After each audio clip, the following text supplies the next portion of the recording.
While more speculation has been raised on the reasons for NATO's intervention in Libya. And as RT's Laura Emmett reports, the organisation may have been trying to prevent Gaddafi from burying the American buck.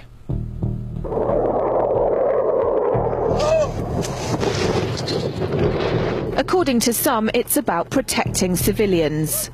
We must not tolerate this regime using military force against its own people.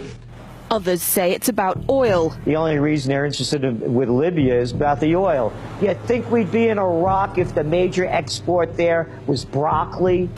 But some are convinced intervention in Libya is all about currency, specifically Gaddafi's plan to introduce the gold dinar, a single African currency made from gold, a true sharing of the wealth. It's one of these things that you have to plan almost in secret, because as soon as you say you're going to change over from the dollar to something else, you're going to be targeted. There were two conferences on this, one in '96 and another one in the year 2000, called the World Mataba Conference, organised by Gaddafi. And everybody was interested.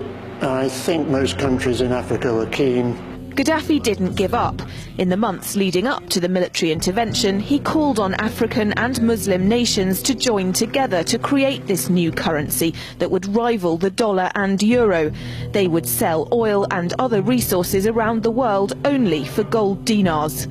It's an idea that would shift the economic balance of the world. Countries' wealth would depend on how much gold they have, not how many dollars they trade. And Libya has 144 tons of gold.